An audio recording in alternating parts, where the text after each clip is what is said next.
Hey guys, it's Bailey with Reclaim Grace. I am so happy you clicked on this video today. We are going to be continuing doing some Christmas makeovers that I hope y'all enjoy, and we're going to fix a little boo-boo from last week's video. I hope y'all enjoyed today's video, and we're going to go ahead and get started. I hope everyone is doing well today. We're going to get started with project one, which is this gorgeous natural wood frame.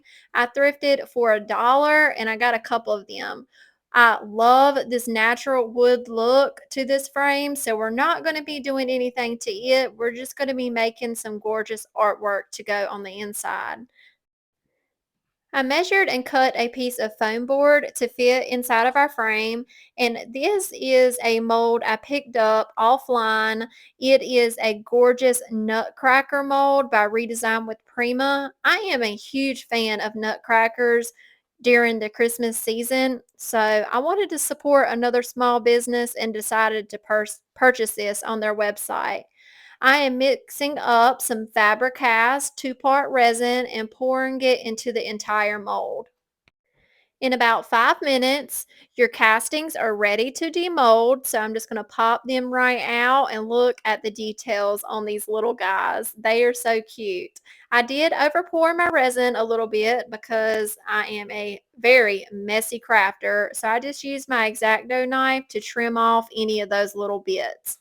I'm going to measure the center of my frame so we can start in the center, and I'm just going to use some wood glue, spreading that evenly to the back of our casting, and I will apply it with a little bit of firm pressure and then work my way to each mold.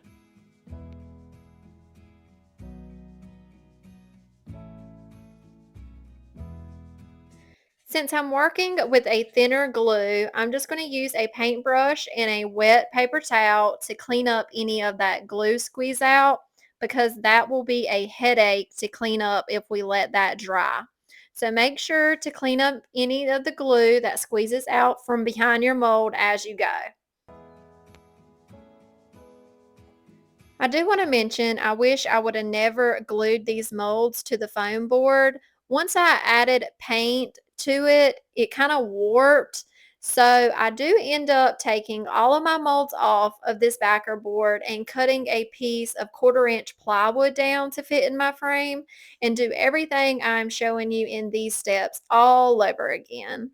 So right now I'm mixing up some old off-white paint. It's Fusion Raw Silk, using the last little bit in that container and some salt wash. I'm looking for a very thick mixture here because I want to add plenty of texture to around our backer piece around our molds. So I'm going to come in with a pouncing method, pouncing that texture all over around the molds and fitting that texture into the crack where the mold sits on top of the foam board. As I'm applying this texture, I'm not going over top of my molds because that will really hide the details in the molds, and we do not want to fill that in with the texture we created. So I'm carefully just going around my molds, and if I get any of that texture medium on top of them, I just wipe it off. And look at that texture.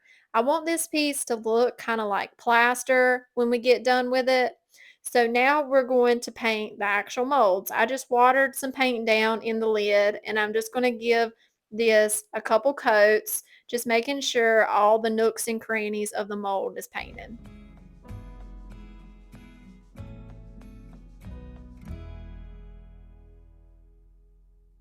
Here are the castings on top of our new background.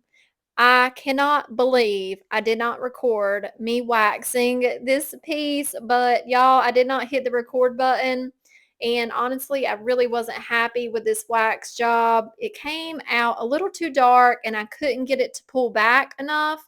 So I'm coming in now with some more just plain raw silk by Fusion paint, just going over the really dark spots and just working with it until I like the way it looks, because at this point I am not redoing this project for a third time. I do go over the tops of my castings just to bring back some of the high points to the details. I ordered this cool tool on Amazon. It is linked in my Amazon store down in the description box, as well as a lot of the other crafting supplies I use. All of that's down in the description box if y'all are curious. This is so cool. It works like a stapler and it just shoots those little holders that's going to hold our artwork into the wooden frame. Now coming in and adding a hanging system with those little D-rings, a piece of wire, and these thingy-bobs that just slide onto the wire and you end up looping them back through and crimping them. I had never used this kind of hanging system before, but I really liked how this worked.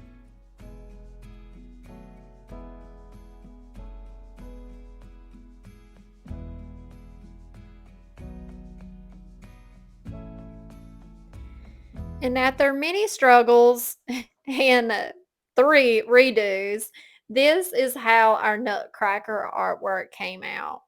Am I 100% happy? No.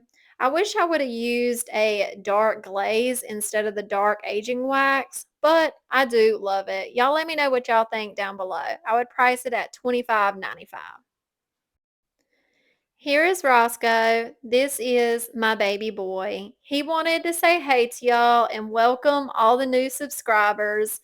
Me and him are so blessed. Y'all are a part of this journey with us. I want to thank y'all so much for being here today, and let's get into project number 2. I know I'm going to say the name of this mold wrong. I think it's Biblotes. I don't know, but it is a blank ornament mold that is in IOD's new Christmas release. I am mixing up some two-part resin again, casting all of my molds that I want to do for this project, and then we will let them cure. It takes about 5 minutes, and I pop those out. These come with the texture in the mold, so it looks like it's aged and just distressed a little bit. So I want to warn y'all, y'all are about to see a hot mess. At the last minute, I decided that I wanted to make these double-sided. To do that, you have to put your cured piece of casting into wet casting. And like I already said, this casting sets up very, very quickly. So if I had to redo this again, I would already have my hangers to my ornaments tied, ready to go, sitting beside me. So I didn't feel like I was rushing against this resin to cure. Here is my hot mess. I let that cure for about 15 minutes and then they popped right out. I had some rough edges, some overpour I had to clean up, which is not a problem as long as you do it when it's pretty fresh. Just use my X-Acto knife and some sandpaper to go around the edges and it cleaned right up. You could not tell a hot mess express was going on whenever I got done with them. I love how these are double-sided. I have never done that before with a mold, and I think it definitely elevates the whole look. Now we're going to get our ornaments painted. I'm using Highlander by Fusion on one of them. Going to use, I think this is Chateau by Fusion on this one and the little baby ornament. And Mander Green by Fusion on this larger ornament. I absolutely love the shape of this one. This one has to be my favorite out of that mold. I did go ahead and give all the ornaments a couple coats of paint and then let the paint fully dry. Now we're coming in with some little transfer bits from the new IOD Christmas release. Just going to peel that protective backing off, use the burnishing tool provided, and just rub away until that transfer releases. I love that kitty cat in a stocking. Going to put the birds on this round one and just continue transferring until we have all the transfers down. Just a reminder for my local people in Eastern North Carolina, I do sell all the IOD products, JRV products, and all my made over items in both of my vendor booths. I have that information down in the description box below. Plus, both of these stores I sell at carry Fusion mineral paint. Our last detail to these ornaments is getting some of this Fusion Vintage Gold metallic paint. I'm going to just paint the tops of the ornaments where that piece looks like it should be like a little metal clasped hanger.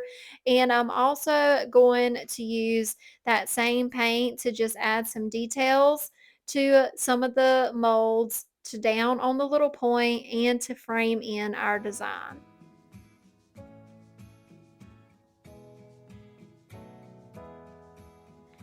And here is how our ornaments turned out. I absolutely love each and every one of them. I would price this one for $8.95, the smaller one for probably $4.95. I love that little kitty cat. And the circle one for probably $5.95, and our last one for probably $5.95. Y'all let me know what y'all think about these ornaments. Can't wait to play around with them some more. I'm waiting on some decoupage paper to come in the mail, and I have a couple projects planned with these molds. So y'all hit that like button and subscribe so y'all ain't missing out on all the new content coming y'all's way. Project number 3 is this set of Christmas trees. These are ceramic. I had them in my booths last year and they did not sell. So we're going to jizz them up a little bit and see what happens this year. We're going to use the Dixie Belle Iron Patina paint. And whenever you're using this product, I like to use a chippy brush and I like to pounce up and down.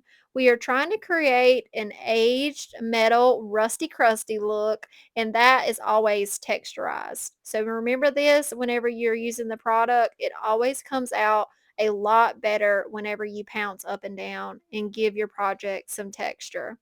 I'm going to apply a couple coats of this paint, let it dry, and then when I come in for my final coat, I'm going to work a tree at a time so my paint does not dry.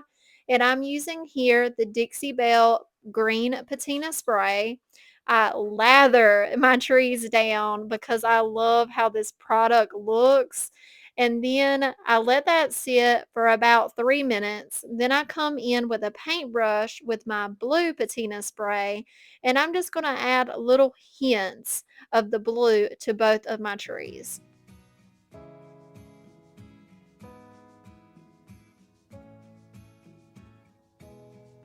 And I have to say, I like this look a whole lot better. I'm a huge fan of rusty crusty items, especially during the Christmas season.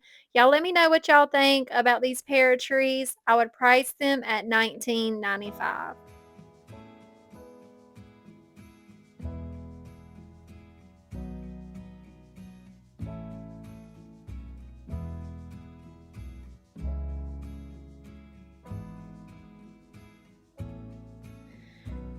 If I could only hear y'all screaming at me through the screen, right? I misspelled Christmas in last week's makeover, but I promised y'all I would show you how we can fix it. It is very easy. We're just going to take a few coats of white paint, drying in between coats until we no longer see the letters.